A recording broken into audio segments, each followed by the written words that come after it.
Hey guys, it's EJ with Blockpad, and today we're looking at tab stops. Now, tab stops are a pretty common word processor feature, and in Blockpad, they're especially useful for organizing your equations so that they make sense visually. So, a couple different examples here. I've got these inputs that are lined up on the equal sign and have this leader. My Venturi meter flow example, I've got these equations that I've kind of set up in separate columns using tab stops. And then finally, in this line here, I use tab stops to space out these equations how I wanted them. Now, to take a look at how to use tab stops in Blockpad, I'm going to come over here to this simple line that I've got here. And right now, I have a space between banana, apple, and kiwi, and I'm going to add a tab to this. So I'll press backspace and the tab key, backspace tab, and backspace tab. You'll notice when I do that, Blockpad puts the tabs on the default tab stops. Now, if you want some more control over those tab stops, just come up to the ruler and click, and that's going to add a tab stop. And I can click and drag to place that tab stop wherever I go, and that tab's going to move with it. Notice if I bring it over here to where this text is, then it doesn't go that way. It's just where it goes after that text. Now I can add more tab stops to specify where I want the other tabs to go. If I right click over a tab stop, I can remove it. Now I'll just click to add it back. And if I right click, I can also see I have these alignment options. So I can align this one to the right and drag it over. And if I add more text, it's going to stay aligned to the right. As you saw, there were a few options there. Decimal and equals are for equations or fields, and then left, center, and right works for text or equations too. Now, if I press enter, that starts a new paragraph, and I kept those settings from the old paragraph. And then if I type in here and press tab, then that first tab is going to bring me to that tab stop. And I can keep typing and pressing tab, and everything's going to be aligned as my tab stops specify. Now, when editing tab stops, you're only going to edit the paragraphs that you're in or have selected. So notice I just moved this one here. If I select both lines, then both will move and I can adjust it as needed. Also, if I right click, I can see this edit tab stops option. That's going to bring up the tab stops window where I can also make changes to position and alignment. And I also have these options here, leader and auto insert.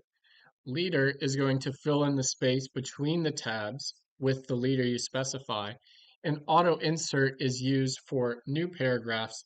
You won't have to press the tab key. Those tabs are already going to be in there. So that doesn't really make sense in this case. You can also change the default spacing. So by default, Blockpad spacing is 0.5. You can change that for any given paragraph to 1 or 2 or whatever you want. So I'll click OK. You'll see those changes are implemented. I have my leaders and this moved a little bit. Now I'll press Control Z to undo that. I'm going to highlight both of these again. And in the Properties window, you'll see this Tab Stops option, and that's going to bring up the same Tab Stops window as right-clicking and Edit Tab Stops. I'll press Cancel. If you want to set tab stops for the entire file, you'll use Style Rules. So I'll come up here to Style, Manage Styles, click New Rule. For my objects of type, I'm going to use a non-outline paragraph, and then I'll change the tab stops property, and I get the tab stops window, so I can add tab stops and set the position, alignment, leader, and so on. And I can also change the default spacing if I want. I don't want to actually make that change, so I'll press cancel and delete that rule, close out. That's really the basics for tab stops. For the rest of this video, I'm just going to take a quick look at taking these unfinished examples and making them like you saw at the beginning. So here under inputs, I have a little description and then a field for each of these. Now, when I use tab stops, I don't want all this space around the field, so I'm going to change these to be an inline field over here in the properties window.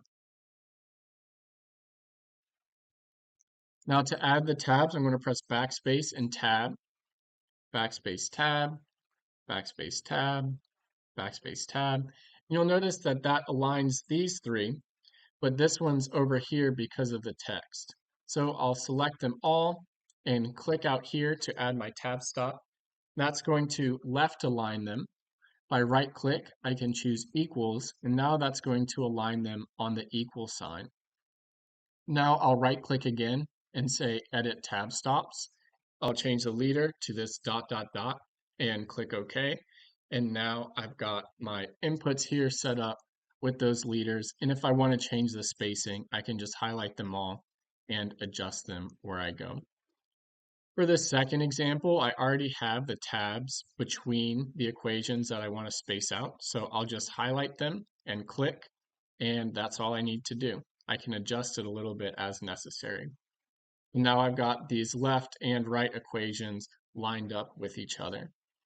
For my last example, I'll just click in this line and insert a bunch of tab stops so that I can specify exactly where I want these to go and locate them just visually how I want them.